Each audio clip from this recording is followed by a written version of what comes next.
And here we go, everybody. Good evening. Thanks for joining us. It is a Saturday night. We take you live to Jeffersonville, looking over across the Ohio River to downtown Louisville. It is all quiet, but man, oh man, it's still cold. Carson Meredith with you here on this Saturday night. We appreciate you tuning in. It's all quiet, at least for the rest of the weekend. And if you're not a fan of this little winter flash that we saw today, we got some good news for you as we get towards tomorrow and especially the early part of next week. But by the middle of next week, things get a little dicey as we get towards Wednesday. Got all the comments here. If you have any questions for me as we talk about that storm chance on Wednesday, let us know. Give everybody a couple extra seconds here to tune in. Let's see. Morgan says, happy Saturday evening. Next week looks like welcome to spring. Yeah, it sure does. Not only with highs in the 70s Monday and Tuesday, but also that chance for storms on Wednesday morning. And it's not a guarantee we'll see severe storms. I'm going to explain that here over the next few minutes. Angela says, good evening. Good evening. Hope you're having a good one out there on this Saturday night. Let's dive in, shall we? We'll take you outside to E-Town on our Skytrack camera. Sorry. My earpiece came unplugged. Hang on. Okay, there we go. That way I can hear myself talking as we go along here. So it is all quiet. Temperatures really stayed in the 30s all day. There we go. Sorry about that. I'm still getting used to all the gadgets and gizmos around here. But anyway, it's all quiet tonight. It is chilly. If you're going to be heading out this evening, make sure you have the heavier coats with you. It was one of those weird days where we had the high temperatures in the middle of the night. Around 4 o'clock this morning. In fact, we hit 48 here in Louisville, and we never saw that again for the rest of the day. A lot of us were stuck in the upper 30s all day, and we'll be bottoming out in the mid-20s by the time you wake up Sunday morning. But before we talk about next week, I want to show you this cool time lapse we had of downtown Louisville earlier today. This was this started around 4 o'clock this afternoon. Look how the skies cleared and look at that stunning sunset. Turned out to be a really nice evening, albeit a cold evening, of course. But once those clouds finally moved out, things cleared out and it looked pretty comfortable, or at least it looked nice. It looked like spring, even though it definitely wasn't spring whatsoever. We're about 3 weeks away, a little over 3 weeks away from the official start of spring. Ashley says, no, that's okay. No storms. Yeah, we're with you. Don't get me wrong. Alan says, hey, great tie. I appreciate it. It's a brand new one. Shout out to my mom, who is basically my fashion consultant, and she gets a lot of these good ties. So yeah, I like this one. I like the blue and the pink with it. So that was the view we had earlier this evening. That beautiful sunset as the clouds cleared out. And all in all, we'll have a lot of sunshine to talk about tomorrow as well. Here's where we're at right now, temperature-wise. Mid-30s here in the city. Some spots are already dropping below freezing, though. It's 30 in E-Town, 30 in Litchfield, 32 in Hardinsburg, 30 in Salem, 26 in Jeff, 28 in Seymour. And we'll continue to see these temperatures drop as the night goes on. A lot of you, when you wake up tomorrow morning, will be in the 20s. And it's still going to be a little breezy tonight. It's not going to be as bad as earlier today, just around 5 or 10 miles per hour. But that's still enough to add a wind chill. So if you're heading out early for church Sunday morning, or if you have any other plans, Keep the heavy coats handy for sure. I would grab that heavier coat in addition to the heavier coat, I should say. Get the hats and the gloves and the scarves. But we do warm things up pretty quickly through the afternoon tomorrow. We go from the mid to upper 20s near sunrise to the low 50s by noon. And those afternoon highs actually get to near 60 degrees as we wrap things up on Sunday. So that's the synopsis of what we can see tomorrow. By Monday and Tuesday, we're actually in the low 70s. And that sets the stage for Wednesday. We still have that alert day in place. We're becoming a little more confident tonight in the exact timing of when these storms are going to roll through. This looks like a late Tuesday night, early Wednesday morning situation. More so Wednesday morning, closer to sunrise. At bare minimum Wednesday, we will see heavy rain, especially for the first half of the day, and some gusty winds outside of thunderstorms. So if we just block out the thunderstorm chance for a second, it's still going to be windy as it is throughout your Wednesday morning in particular as this cold front moves through. But we don't want to let our guards down on the severe weather threat. That chance is still there. Here's basically what you need to know at this point. Strong to severe storms are still possible. Is it going to be an outbreak? I don't think so. Hopefully it stays that way. But these kind of setups where you've got a lot of wind energy in the atmosphere, a lot of shear, and not a lot of instability, they could still cause some trouble, especially this time of year in late February, heading into early March. So strong to severe storms are still on the table, especially early Wednesday morning. Like we talked about, outside of those storms, it's going to be very windy. I'll walk you through the wind gusts we could see on Wednesday here in a second. And as we mentioned, we're becoming more and more confident in those storms moving in early on Wednesday. There's still some iffiness, if you will, as far as exactly when those storms might move through among models. Some are still a little slower, maybe keeping it towards lunchtime on Wednesday. This system is going to be a quick mover. So I think Wednesday morning will be the main time to watch, not only for the strong storm potential, but also the heavier rain. Let's see. Anonymous person on YouTube, thank you for watching, whoever you might be. What travel issues will we see with this storm on Wednesday? We're going to talk about that here over the next few minutes. I think the Wednesday morning commute is going to be rough. Even if we don't see severe storms necessarily, it's still going to be pouring in all likelihood, and it'll be very, very windy as well. So here's the severe weather risk for both Tuesday and Wednesday, okay? This is one of those weird scenarios that, quite frankly, frustrates me, where you've got an overlap between the days. The Storm Prediction Center out in Oklahoma, they're fantastic, don't get me wrong. But these outlooks that they issue, that you're looking at right now, they refresh, if you will, for the new day at 7 a.m. So let's just imagine here for a second. This first zone you see out near St. Louis, that is the severe weather risk through 7 o'clock Wednesday morning. Okay, so 7 a.m. Tuesday to 7 a.m. Wednesday, the greater severe weather threat is mainly to our west, but could also move into our southern Indiana counties. And that's who's going to see the chance for a few stronger storms first near sunrise on Wednesday. Now, the second circle that includes pretty much all of Kentucky, down towards Tennessee, North Alabama, North Mississippi, that is for Wednesday from 7 o'clock Wednesday morning onward.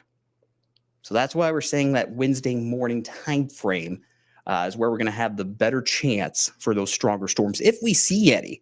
And keep in mind, hopefully, the severe weather potential will drop a little bit because we don't have a whole lot of fuel in the atmosphere. But at the same time, there's a ton of wind shear to work with. So that's the severe weather potential for now. We're going to get more specific details from the SPC as far as the different level of severe weather risk starting tomorrow. And then as we fine tune those details, we'll get a better idea of the potential severe threats we'll see here in wave country, mainly early Wednesday. Got to take the kids to school Wednesday morning. I totally get that. Hey, Shonda, how you doing tonight? I've never seen them overlap like that. So weird. It is weird. It's kind of confusing, but it has happened from time to time with these setups that move in the middle of the night to our west and then get here near sunrise the next morning. It's weird. It's confusing. That's why we're here right now, to just talk it all out for you. So let's keep going, shall we? This is the latest look of the European model. This is the model that I think really has the best idea of what's going to happen on Wednesday, okay? So we start things off actually on Tuesday. This is Tuesday afternoon. No severe weather concern Tuesday afternoon at all, but it's still going to be not the best of days. Cloudy, breezy. I'll talk about those winds more here in a minute, but we'll see the chance for waves of showers throughout the day on Tuesday, especially later in the day during the afternoon and evening.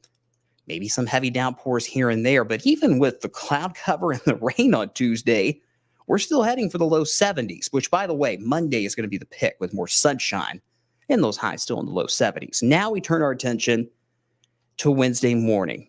Let's talk about what you're seeing on this map. You see just to our west across Illinois, Missouri, really after midnight, Tuesday night and Wednesday morning, that line of storms is starting to develop right along the front. And you also see this red shade here ahead of that main line of storms. That's the fuel in the atmosphere, CAPE, as we call it in the weather world, convective available potential energy. Say that 10 times fast. That basically gives us an idea of how much fuel is in the atmosphere for these storms to get going. It's there. It's not a lot. What's really going to keep this system going is going to be the wind shear above our heads. There's not a lot of spin with the wind this go round, but I mean, the speeds and the upper levels of the atmosphere are pretty high. And that could give us that damaging wind potential if some of those winds can get down closer to the ground. And hopefully by the time we talk tomorrow evening, we'll get an even better idea, not only of exactly when this thing moves through, but how much energy and how much wind this is going to have to work with it. So here we go. This is early Wednesday morning, just after midnight. You see that line of storms moving close to the metro right around sunrise. I got to keep saying it because Wednesday morning drive is going to be a mess. Even if we don't see severe thunderstorms, it is going to be pouring rain, and it will be very, very windy for some of you. I would not be surprised Tuesday and Wednesday we saw wind advisories for those gusts closer to 40 miles per hour, completely unrelated to any storms that roll through. Now, again, like I mentioned, this is the European model, and I think it has the best idea of the timing of these storms. It's moving a little quicker. So that means by late Wednesday morning, we could still have some heavier rain around, but the severe weather threat would be done. And then by Wednesday afternoon, we're drying things out. Show you this a lot. Brian shows you this graphic a lot too. Don't get too caught up in all the different numbers. It's crazy, I know. I'm going to show you what to focus on. We're going to talk about that CAPE again, that energy in the atmosphere for storms, okay? So look down here towards the bottom right. See those CAPE numbers? 100, 140. Honestly, that's not a lot of energy in the atmosphere, which is good. That's a good thing if you don't want severe storms. You want that CAPE to be low. But this time of year, especially winter, getting towards early spring, late February, early March, that kind of CAPE is still enough to give you some trouble if you've got enough wind in the atmosphere. And we will certainly have that Wednesday morning. So hopefully that CAPE value will continue to drop, but that's still enough, even though it's not a lot, for a few stronger storms as we get towards Wednesday morning. Let's see what other comments we got going on here. Beth says, I hate storms in the middle of the night. You and me both. That's one of the things that worries me the most is overnight severe storm potential, because a lot of you, you know the drill. You're sleeping. You may not know what's going on. Download our Wave Weather app. You get those warnings as soon as they're issued on our app. It'll go off. NOAA Weather Radio, same thing. Just have those ways to get those warnings as we go through Tuesday night and early Wednesday. Yeah, Glenda. Yeah, I told you about the drive Wednesday. It's not going to be good, even if we do not see severe weather. Glenda's also asking, well, Bardstown to Sellersburg Wednesday morning. Yeah, it's going to be dicey. You can drive, don't get me wrong, but it's just going to be a mess. Plan on plenty of extra time wherever your Wednesday morning commute is going to take you. So again, on the European model, There's some cape, some energy in the atmosphere to work with. Low numbers, around 100 to 150, but that'll be enough for maybe some damaging wind gusts here and there to get down to the ground as this line of storms rolls through on Wednesday. And again, folks, we're still, what is it, Saturday night? We're still 4 days away from this thing moving through. Well, 3.5, I guess, because it's Wednesday morning. So we still got a lot of high resolution data to go through that doesn't even see this system yet. And once we do get into that high res territory, we'll really get a better idea of what we can expect with this thing. But we just want to give you that earliest alert of what's on the way. We've had this alert day up going back to, I think, this past Wednesday or Thursday. It's been up for a couple of days now. Hopefully we can drop it. But right now we're going to keep it in place for the time being. So we talked about at bare minimum, you're going to have very heavy rain and gusty winds Wednesday morning, but we'll also have those gusty winds on Tuesday. This is the European model again. I know I'm only showing that one, but I really think this model's got a good idea of what's going to happen. This is midnight Tuesday morning. So Monday night, early Tuesday, we're already seeing those gusts closer to 20 miles per hour. And as the day goes on Tuesday, look at those gusts. Yikes. 30, 35 miles per hour. That is definitely not out of the question. For reference, our criteria for a wind advisory, that's around 40 miles per hour, 40. So we could have some gusts closer to 40 miles per hour. I would not be surprised if we had a wind advisory come out for Tuesday especially, maybe even into Tuesday night, even before these storms get here. Look at this. We're still seeing 30, 35 mile an hour gusts, especially across Kentucky. And eventually that wind will subside. But keep in mind, this is a cold front moving through. So on the backside of that front, kind of similar to what we saw today, you're going to have that sharp wind out of the north and northwest in particular that will not only cool things down, but will also keep it breezy. So I would expect some gusty winds totally outside of storms most of Tuesday, if not all of Tuesday, and most of Wednesday as well. So,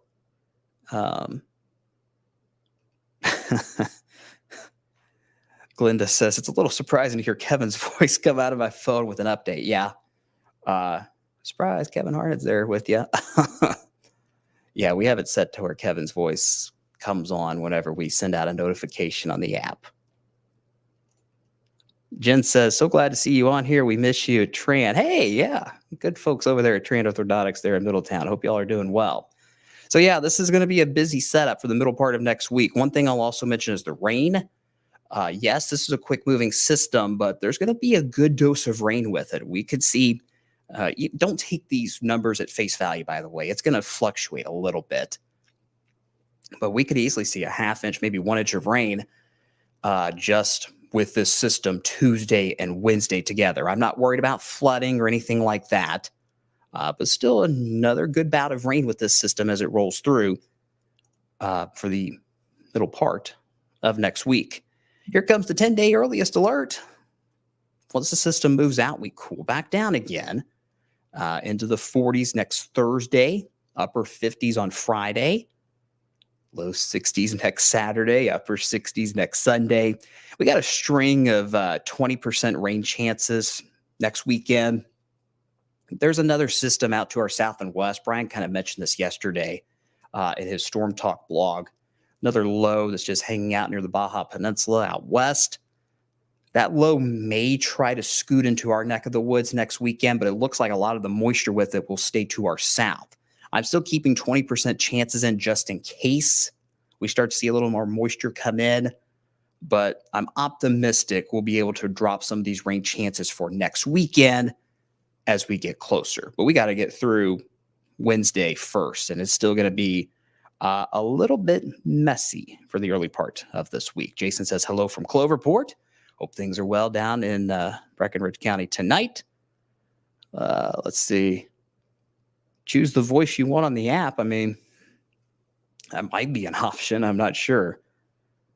So yeah, that's pretty much where we stand at this point, gang. One thing I'll also mention before we sign off tonight. We mentioned this past week, how warm February's been, and we've talked about the low 70s Monday and Tuesday. First time this year, by the way, that we'll have those highs in the 70s Monday and Tuesday. But we continue to climb on that record board for the warmest Februarys we've ever seen around here. As of right now, we're in a tie for fourth with an average temperature of around 46 degrees for the entire month of February. Now, that number will take a hit today since we were so cool, but it'll go right back up the next 3 days as we warm things back up into the 60s and eventually low 70s. So it would not surprise me if we wound up with the end of February potentially being one of the top 3 warmest Februarys we've ever seen around here. And looking ahead to early March, in case you're wondering, that trend looks like it's going to continue. So maybe, I'm going to regret saying this, but anyway, maybe the groundhog was right after all, at least this year. Remember, he's only accurate like 30-something% of the time. So we'd still like you to trust us, but maybe for once, the groundhog was right after all. All right, gang, that's about all we got on this Saturday night. I'm going to look through some more data this evening. We'll have another update for you on Wave News at 11 on TV. Of course, you can live stream our forecast on Wave Now and Wave Weather Now as well. And we'll be back here around the same time tomorrow night with hopefully a better idea of the threats we can be looking at with this system, as well as the timing too. Still looks like Wednesday morning. This is nothing to panic about. We're going to be fine. Just something to be aware of as we get towards early on your Wednesday. That's going to do it for this evening, folks. Hope you have a wonderful rest of your Saturday night, and we will see you later. Have a good evening, everybody. Take care.